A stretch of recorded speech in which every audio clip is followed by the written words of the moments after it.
ரிஷபராசிக்கார நேயர்களே, இந்த வீடியோவை பார்த்துட்டு இருக்கிற ஒவ்வொருவரும் முக்கியமாக இந்த வீடியோவை நீங்கள் முழுமையாக பார்க்கலனாலும் பரவாயில்ல, நான் சொல்கிற விஷயத்தை கண்டிப்பாக நீங்கள் 3 தடவை உச்சரிச்சுட்டு போங்க. இது ரொம்ப ஒரு மிகப்பெரிய உங்களுக்கு ஒரு நன்மையை தரக்கூடியதாக, ஒரு நல்ல மாற்றத்தை தரக்கூடியதாக இருக்கும். நான் சொல்கிறது அப்படியே எழுதிக்கோங்க.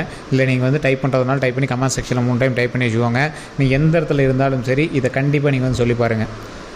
ஓம் நவதுர்கையே போற்றி, ஓம் நவதுர்கையே போற்றி, ஓம் நவதுர்கையே போற்றி அப்படின்னு சொல்லுங்கள். இது எதுக்காக சொல்லணும் அப்படிங்கிறத நான் இந்த வீடியோவில் நான் சொல்கிறேன். அதே மாதிரி இது எந்த அளவுக்கு உங்களுக்கு மாற்றத்தை தரும் அப்படிங்கிறதையும் நான் சொல்கிறேன். இப்போ ஏன் உங்களுக்கு அந்த மாற்றம் தேவைப்படுது அப்படிங்கிறதையும் நான் இந்த வீடியோவில் சொல்கிறேன். ஸோ ஸ்கிப் பண்ணாமல் பாருங்கள். நிறைய பேர் உங்களுடைய வாழ்க்கையில் சின்ன சின்ன கஷ்டங்களை மட்டுமே அனுபவித்து ஒரு பெரிய கஷ்டத்தை பார்க்கும்போது பயந்து நின்று இருப்பீங்க. அந்த இடத்த எப்படி தாண்டி போவோம் அப்படிங்கிற மாதிரி நின்று இருப்பீங்க. ஆனால் இந்த ரிஷபராசிக்காரர்களை பொறுத்த வரைக்கும் மிகப்பெரிய கஷ்டங்களை கூட தாங்கி, பல துரோகங்களை தாங்கி, பல கஷ்டங்களை தாண்டி அவங்களுடைய அன்றாட வாழ்க்கையை ரெகுலராக பார்க்க ஆரம்பிச்சிருப்பாங்க. ஆனால் மற்றவங்களாம் இந்த ரிஷபராசிக்காரர்களை பார்க்கும்போது வியப்பாக பார்ப்பாங்க. இப்படிடா நீ இவ்வளோ விஷயத்தை தாங்கின, நீ எப்படி நீலாம் ஒரு தனி பிறவி, நீ எப்படி இவ்வளோ பெரிய விஷயத்தை தாங்கினே தெரியல அப்படின்லாம் பேசுவாங்க. அந்தளவுக்கு ஒரு சாதுரியமாக செயல்படக்கூடிய இந்த ரிஷபராசியை பொறுத்த வரைக்கும் வரக்கூடிய காலகட்டங்களும் ஓரளவுக்கு உங்களுக்கு தெளிவு பெறக்கூடிய ஒரு காலகட்டங்களாக இருக்குது. எதெல்லாம் தெளிவு பண்ணோம்? நீங்கள் கூட பழகக்கூடிய நண்பர்கள், உங்கள் கூட வேலை செய்கிறவங்க, உங்களுக்கு கீழே வேலை செய்கிறவங்கலாம் நீங்கள் கொஞ்சம் தெளிவு பெற்று இவன் நல்லவன் இவன் கெட்டவன் அப்படின்னு நீங்கள் பிரித்து பார்க்கக்கூடிய ஒரு காலகட்டமாக இந்த காலகட்டம் அமையுதுங்க. ஸோ இந்த வீடியோவில் நான் பொதுப்படலாம் சொல்கிறேன். நிறைய பேருக்கு தனித்துவமான ஜாதகம் பார்க்கணும் அப்படின்னு ஆசை. நிறைய கஷ்டங்கள்லாம் உங்களுக்கு இருந்திருக்கும். இது எல்லாத்தையுமே தனித்தனியாக கேட்கணும், உங்களுக்கு கேள்விகள் இருக்கும். அதை எப்படி கேட்குறது, கமெண்ட் செக்ஷனில் சொன்னால் பதில் சொல்லுவாங்களா அப்படின்லாம் இருப்பீங்க.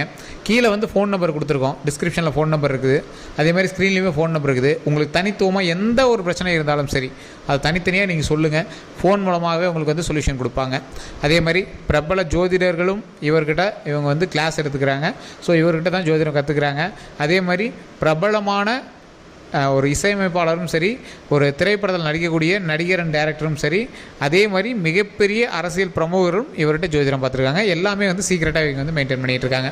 ஸோ உங்களுக்கும் தனித்துவமாக பார்க்கணும் அப்படின்னா எந்த கேள்வியாக இருந்தாலும் சரி, சார் இதெல்லாம் கேட்கலாமா, இந்த வசியம் சம்மந்தப்பட்டது, திருமணம் சம்மந்தப்பட்டது, ஆண் பெண்ணோட காதல் சம்மந்தப்பட்டது, திருமணம், வாழ்க்கை, குழந்தை பிரச்சனை, எதுவாக இருந்தாலும் நீங்கள் அவர்கிட்ட கேட்கலாம். ஃபோன் மூலமாகவே உங்களுக்கான பிரச்சனைகளை சொல்யூஷன் கொடுத்துருப்பாங்க.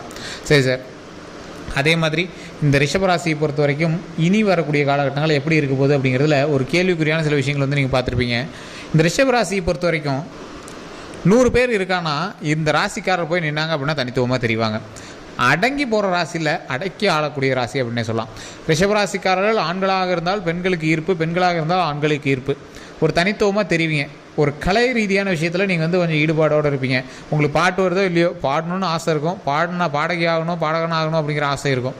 கலைத்துறையில் ஒரு விஷயத்தின் மேலே உங்களுக்கு ஈடுபாடு இருக்கும். அது டிராயிங்காக இருக்கலாம், நடிப்பாக இருக்கலாம், எழுதுறதா இருக்கலாம், ஏதோ ஒன்று உங்களுக்கு ஒரு தனி ஈடுபாடு இருக்கும். இந்த மாதிரி நிறைய விஷயங்கள் மூலமாக நீங்கள் மிகப்பெரிய ஒரு கலைத்துறை சார்ந்த ஒரு ஞானியாக திகழக்கூடிய ஒரு நேரமாக வரக்கூடிய காலகட்டங்கள் அமைஞ்சிட்ருக்கு.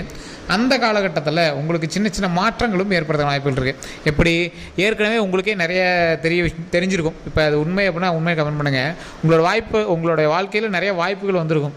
அந்த வாய்ப்புகள்லாம் ஏதோ ஒரு காரணத்தினால தட்டி கழிச்சிட்டு போயிட்டே இருந்திருப்பீங்க. அது காரணம் நீங்களாக கூட இருக்க மாட்டீங்க. உங்களோட ஃபேமிலியாக இருக்கலாம், ஃப்ரெண்ட்ஸாக இருக்கலாம், இல்லை சூழ்நிலையாக இருக்கலாம், இல்லை பணமாக இருக்கலாம். ஏதோ ஒரு விஷயத்தினால அந்த விஷயங்கள் எல்லாமே தள்ளி போயிட்டே இருந்திருக்கும். அப்படி தள்ளி போயிட்டு இருந்த உங்களுடைய வாழ்க்கையில் வரக்கூடிய வெற்றியானது டக்குன்னு உங்களுக்கு வெற்றியாக கிடைக்க போகுது. எப்படி அந்த வெற்றி கிடைக்க போகுது? டக்குன்னு கிடைக்கக்கூடிய வெற்றி அதற்கு முன்னாடி நீங்கள் ஏற்கனவே ஸ்டெப் எடுத்து வச்சுருந்ததுனால அந்த வெற்றி கிடைக்க போகுது. இத்தனால போராடி இருந்தேன் சார், இது கிடைக்குமான்னு பார்த்துட்டு இருந்தோம், ஆனால் இப்போ கிடைக்குது அப்படின்னு நீங்கள் வெயிட் பண்ணிட்டு பார்த்தீங்கன்னா அந்த விஷயம் கிடைக்க போகுது. இருந்தாலும் இத்தனை நாட்களாக உங்களுக்கு சின்ன சின்ன பிரச்சனை கொடுத்து தானே கிடப்பிச்சு. இப்போ உங்களுக்கு இப்போ இந்த காலகட்டத்தில் இப்போ உங்களுக்கு பெரிய பிரச்சனையாகவே சின்ன சின்ன விஷயங்கள் கொடுக்க ஆரம்பிக்கும். அதில் எப்படா மீண்டு வருது அப்படின்னு நீங்கள் யோசிக்கக்கூடிய தருணங்களும் அமையறதுக்கான வாய்ப்புகள் இருக்குது. ஸோ அப்போ தான் இந்த துர்க்கையம்மன் வழிபாடு உங்களுக்கு மிகப்பெரிய ஒரு உறுதுணையாக இருக்கும். ஓம் நவதுர்கையை போற்றி, ஓம் நவதுர்கையை போற்றி, ஓம் நவதுர்கையை போற்றி அப்படின்னு வணங்குங்க. நீங்கள் எப்போ கோயிலுக்கு போனீங்க அப்படின்னாலும் துர்க்கையம்மனை பார்ப்பீங்க. கோயிலை சுற்றி வரும்போது துர்க்கையம்மன் இருப்பாங்க. துர்க்கையம்மன்கிட்ட ஒரு வழிபாடு பண்ணுங்கள். அது எந்த வழிபாடு அப்படின்னா, நிறைய பேருக்கு தெரியாது. இந்த துர்க்கையம்மன் வழிபடும் போது உங்களுக்கு உயிர் சம்பந்தப்பட்டமான பிரச்சனைகளும் காப்பாற்றப்படும். அதே மாதிரி உங்களுக்கு மிகப்பெரிய இடைஞ்சல்கள் இருந்தாலும் அது சரியாகும். அந்த இடைஞ்சல் எதுவாக இருந்தாலும் அதுவே தீர்த்து வைக்கும். உங்களுக்கு தெரியல இது எதனால் நிற்குதுன்னு தெரியல சார், பணமா இல்லை எதனால் இந்த விஷயம் தடைபடுதுன்னு தெரில சார். ரொம்ப நாளாக ஒரு விஷயத்துக்காக ஒரு கம்பெனிக்காக ரன் பண்ணுறதுக்காக பார்த்துருந்தோம், ஆனால் சின்ன சின்ன தடைகள் வந்துகிட்டே தான் இருக்குது. அது ஏன் அப்படி இருக்குது, அது என்ன ரெடியாகி வரலையே அப்படின்னு உங்களுக்குலாம் தோணிகிட்டு இருக்கும். அது ரொம்ப நாளாக இழுத்துக்கிட்டே இருந்திருக்கும். ஏன்னு காரணம் தெரியாமல் இருக்குது பார்த்தீங்களா. அவங்களாம் இப்போ நான் சொல்லக்கூடிய ரெமெடி ஒரு மிகப்பெரிய வரப்பிரசாதம் அப்படின்னு சொல்லலாம். காரணம் தெரிஞ்சு தடப்படுறது வேறு. ஒரு ஆள் சண்டை போட்டுருக்கான், சார் ஏன் சண்டை போடுறானே தெரில அப்படிங்கும்போது அதை நம்ம வந்து சரி பண்ண முடியும். ஏன் சண்டை போடுறான்னு தெரிலன்னு இருக்குது பார்த்தீங்களா, அதுக்கான சொல்யூஷன் தான் அப்போ நான் சொல்கிறேன். உங்களுடைய லைஃப்பில் நீங்கள் இறைவனை வணங்கக்கூடிய ஒரு தருணமாக இந்த தருணம் அமையும். முதல்ல உங்களோட குலதெய்வத்தை போய் வழிபட்டுட்டு வாங்க. குலதெய்வத்தை வழிபட்டுட்டு கையில் எலுமிச்சம்பழம் எடுத்துகிட்டு வந்து வீட்டில் வச்சுருங்க. அதன் பிறகு நீங்கள் எப்போ கோயிலுக்கு போனீங்க அப்படின்னா துர்க்கை அம்மன்கிட்ட 2 நெய் விளக்கு ஏற்றுங்க.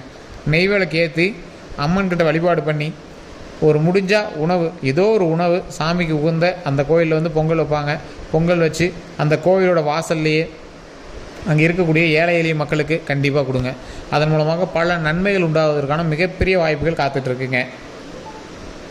தட்டி கொடுத்தாலும் கொட்டி கொடுக்கக்கூடிய ஒரு அளவுக்கு, அதாவது படி நிறைய இருந்தாலும் லைட்டாக அப்படியே தட்டி கொடுத்துச்சு அப்படின்னாலும் அது கொட்டி கொடுக்குற அளவுக்கு நிறைய கொடுக்குது. ஸோ இந்த மாதிரி ஒரு லாபம் வந்து உங்களுக்கு கொடுக்கறதுக்கு இந்த தருணம் உங்களுக்கு ஒரு ஆப்டான தருணமாக அமையுது. சரி, எப்படி சார் இப்போ ரிஷபராசிக்காரர்கள் அப்படின்னு எடுத்துக்கும்போது ஒரு 20 கோடி பேர் இருப்பான் இந்தியாவில். அந்த ரிஷபராசிக்காரர்கள் அத்தனை பேர் கொட்டி கொடுக்குமா அப்படின்னு கேட்டால் இதுக்கு தான் ஒரு முக்கியமான விஷயம். நான் தனிப்படையான ஜோதிடம் வந்து சொல்லலை. நான் சொல்கிறது ரிஷபராசிக்கான பொது பலன். இதில் ஒரு 10% வந்து தனிப்படையான ஜோதிடம் இருக்குது. அது என்ன 10% சொன்னால் 100% மேட்ச் ஆகணுமே, 10% அப்படின்னு கேட்குறவங்களுக்கு தெளிவாக சொல்கிறேன் கேளுங்க. இந்த 10% அப்படிங்கிறது இந்த ராசியை பொறுத்து. மீதி என்னெல்லாம் இருக்குது, லக்கினம்னு ஒன்று இருக்குது. உங்களுக்கும் இன்னொரு ரிஷபராசிக்காரர்களுக்குமே லக்கினம்னு வித்தியாசப்படும். உங்களுக்கும் இன்னொரு ரிஷபராசிக்காரர்களுக்கும் நட்சத்திரம்னு ஒன்று வித்தியாசப்படும். தசாபுத்தின்னு ஒன்று வித்தியாசப்படும். நீங்கள் இருக்கக்கூடிய லொக்கேஷன் வித்தியாசப்படும். உங்களுடைய கூட பிறந்தவங்க பெற்றவங்க உங்களோட குழந்தைங்களோட ராசிகள் வித்தியாசப்படும். இப்படியெல்லாம் வித்தியாசம் ஆகி தான் உங்களுக்கு வந்து ஃபைனலாக வந்து தனித்துவமாக உங்களுக்கும் இன்னொரு ரிஷபராசிக்காரருக்கும் ஒரே ராசி, ஒரே பிறந்த நேரம், ஆனால் வேறு மாதிரி ஜாதகம் இருக்குது அப்படின்னா இதுதான் காரணம். வேறு மாதிரி நடக்குது அப்படின்னா தசாபுத்தி, லக்கினம், அதே மாதிரி நட்சத்திரம், உங்கள் கூட இருக்கிறவங்களோட மற்ற ராசி பலன்கள். இதனால தான் உங்களுக்கு நடக்க வேண்டிய விஷயங்களும் தடைப்படுறதுக்கான வாய்ப்புகளும் இருக்குது. சார் உங்கள் ஜாதகம் பர்ஃபெக்டாக இருக்குது அப்படின்னு சொல்லிட்டாங்க அப்படின்னா, இருந்து உங்களோட விஷயங்கள் தடைப்படுது அப்படின்னா உங்கள் கூட இருந்துகிட்டு இருக்கிறவங்களோட ஜாதகத்தை பார்க்கணும். எக்ஸாம்பிள், திருமணமாக இருந்தீங்க அப்படின்னா குழந்தைகளோடதோ மனைவியோடதோ, உங்கள் அப்பா அம்மாவோட இருக்கீங்க அப்படின்னா அப்பா அம்மாவோடது, சகோதர சகோதரியாக இருக்கலாம் அவங்களோடது. அப்படி பார்க்கும்போது யாருடைய வலுவான ஜாதகம் தடுக்குது அப்படிங்கிறது யோசிக்கணும். அதற்கு தகுந்தாற் போல தான் தொழில் செய்யணும். அதுக்கு தகுந்தாற் போல தான் நீங்கள் தங்கி இருக்கிற இடமும் சரியாக இருக்கணும். அதுக்கு தகுந்தாற் போல தான் உங்களோட உழைப்பும் இருக்கணும். இதை கரெக்டாக நீங்கள் பார்த்து பண்ணீங்க அப்படின்னா ஆட்டோமேட்டிக்காக நன்மைகள் கொட்டி கொடுக்கும் கடவுள். ஸோ அதே மாதிரி இந்த ரிஷபராசிக்காரர்களை பொறுத்த வரைக்கும் நேர்மை நியாயம்னு இருக்கிறவங்க, இதுதான் நேர்மை, நானும் கரெக்டாக தான்ப்பா இருப்பேன், நீ எப்படி இருந்தாலும் நானும் கரெக்டாக தான் இருப்பேன் அப்படின்னு இருக்கக்கூடிய இந்த ராசிக்காரர்கள் தங்களுடைய ஒவ்வொரு அசைவுகளையும் தெரியாமல் உளறிடுவாங்க. மற்ற நண்பர்களுக்கோ இல்லை உறவினர்களுக்கோ நம்பிக்கையானவங்களுக்கோ உளறிடுவாங்க. அந்த உளறிடாமல் பார்த்துட்டிங்க அப்படின்னாவே உங்களுடைய வெற்றியை யாராலும் தடுக்க முடியாது. ஸோ வெற்றியினுடைய சிகரமாக திகழக்கூடியவர்களாக இந்த ரிஷபராசிக்காரர்கள் அமைவாங்க. அது மட்டும் இல்லை சார், இந்த ரிஷபராசியை பொறுத்த வரைக்கும் ஒரு முக்கியமான இன்னொரு சிறப்பம்சமும் இருக்குதுங்க. இந்த ரிஷபராசிக்காரர்களுக்கு திருமணம் ஆகாதவர்களுக்கு திருமணம் அமைவதற்கு ஒரு அருமையான காலகட்டம் இந்த காலகட்டம். அதே மாதிரி குழந்தை இல்லாதவங்களுக்கு குழந்தை பேர் கிடைப்பதற்கும் ஒரு அருமையான காலகட்டம் இது. பண ரீதியான விஷயங்களில் சின்ன சின்ன இடைஞ்சல்கள் இருந்தாலும் தொழிலில் ஓரளவுக்கு முன்னேற்றம் தரக்கூடிய ஒரு காலகட்டம் இது. பெரிய லெவலில் நீங்கள் பண்ணுறீங்க அப்படின்னா கொஞ்சம் யோசிச்சு பண்ணுங்கள். நார்மலாக பண்ணுறீங்க அப்படின்னா ஒரு ப்ராப்ளம் கிடையாது, அதை போட்டு ஆட்டோமேட்டிக்காக மூவ் ஆகிட்டே இருக்கும். அதே மாதிரி கல்வி சம்மந்தப்பட்டமான விஷயங்களில் குழந்தைகளுக்கு நீங்கள் கல்வி சம்மந்தப்பட்டமான விஷயம், உடல் ரீதியான சம்மந்தப்பட்டமான விஷயங்கள்லாம் ஜோதிடத்தை நம்பவே கூடாது. ஆட்டோமேட்டிக்காக நீங்கள் உங்களோட வேலை என்னவோ அதை வந்து பார்க்க ஆரம்பிச்சிடணும். அதுக்கு தகுந்தாற்போல் நீங்களும் செய்ய ஆரம்பிச்சிடணும். அதே மாதிரி நீங்கள் உடல் ரீதியான விஷயங்களில் லைட்டாக எது தோணாலும் உடனே டாக்டரை பார்த்துடணும். இருந்தாலுமே உங்களுக்கு சொல்கிறக்கூடிய ஒரு முக்கியமான விஷயம் என்னென்னா, உடல் சம்மந்தப்பட்ட விஷயத்தில் குடல் சம்மந்தப்பட்ட விஷயம், வயிறு, குடல், மலக்குடல், இந்த மாதிரி விஷயங்கள்லாம் சம்மந்தப்பட்ட விஷயத்தில் கொஞ்சம் கவனமாக இருங்க. வெளி உணர்வுகளை தவிர்த்துவாங்க. நல்லா தூங்கி எந்திரிங்க. உடலை கொஞ்சம் லைஃப் ஸ்டைல் மாடிஃபிகேஷனில் நல்லா தூங்கி எந்திரிக்கிற மாதிரி ஒரு லைஃப் ஸ்டைல் ரெடி பண்ணுங்கள். நல்லா டார்க் ரூமில் தூக்கமே வரல அப்படின்னு நீங்கள் தெரிஞ்சுக்கிங்கன்னா நல்லா டார்க் ரூமில் தூங்கி எந்திரிங்க. இதுதான் வந்து உங்களுக்கான ரெமெடி அப்படின்னே சொல்லலாம்.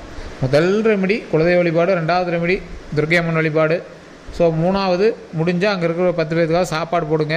முடிஞ்சால் யாருக்காவது ஒருத்தருக்கு சிகப்பு ஆடை அங்கே வாங்கி கொடுங்க. சிகப்பு ஆடை, சாரியோ ஏதோ ஒன்று சிகப்பு ஆடை வாங்கி கொடுத்தீங்க அப்படின்னா இன்னும் ரொம்ப நல்லது. அது உங்கள் வீட்டில் இருக்கிறவங்க யாருக்காவது கொடுக்கலாமான்னா தேவையில்லை. உங்கள் வெளியே இருக்கிறவங்க இல்லாதவங்களுக்கு கொடுங்க, அது ரொம்பவே நல்லது கிடைக்கும். ஸோ இதுதான் வந்து முக்கியமாக சொல்லப்பட்டது. இது மட்டும் இல்லாமல் இந்த ராசிக்காரர்களுக்கு யோகம் தரக்கூடிய நாட்களாக வரக்கூடிய நாட்கள் அமைஞ்சிருக்கு அப்படின்னாலும் அந்த தடங்களை நிவர்த்தி செய்வதற்கு நான் முன்னாடி சொன்ன அதே விஷயம் தான். ஓம் நவதுர்கை பற்றி, ஓம் நவதுர்கை பற்றி, ஓம் நவதுர்கை பற்றி அப்படின்னு மறக்காமல் கமெண்ட் செக்ஷனில் 3 டைம் டைப் பண்ணிட்டு ஃப்ரீ டைமாக இருக்கும்போது வீட்டில் ஒரு 10-15 டைம் இதை வந்து சொல்லி பாருங்கள். ரொம்ப நன்மை தரக்கூடிய ஒரு முக்கியமான ஒரு வசனம் அது, முக்கியமான ஒரு வாசகமும் அது, முக்கியமான ஒரு மந்திரமும் அது. ஸோ இப்படி தான் வந்து சொல்ல முடியும். அது மந்திரம்னு சொல்ல முடியாது, கடவுளினுடைய பெயர் நீங்கள் எடுத்துக்கலாம். அந்த ஓம் அப்படிங்கிறது பிரபஞ்சத்தினுடைய வார்த்தை, அதனால் மிகப்பெரிய நன்மையை தரக்கூடியது. ஸோ அதனால் நீங்கள் இதை வந்து ஃபாலோ பண்ணி பாருங்கள். இதை விட வேறு ஏதாவது கருத்துக்கள் இருக்குது அப்படிங்கிற பட்சத்தில் மறக்காம கமெண்ட் செக்ஷனில் பற்றி விடுங்க. அதே மாதிரி நம்மளோட சேனல் ஏதாவது சப்ஸ்கிரைப் பண்ண பார்த்தீங்கன்னா சப்ஸ்கிரைப் பண்ணிக்கோங்க, பக்கத்தில் பெல் பட்டன் மறக்காம ப்ரெஸ் பண்ணிக்கோங்க. டிஸ்கிரிப்ஷனில் ஃபோன் நம்பர் இருக்குது, ஸ்க்ரீனில் ஃபோன் நம்பர் இருக்குது. உங்களுக்கு எந்த சந்தேகமாக இருந்தாலும் உடனடியாக கால் பண்ணி கேட்டு தெரிஞ்சுக்கோங்க. எல்லோருக்கும் நன்றி நண்பர்களே.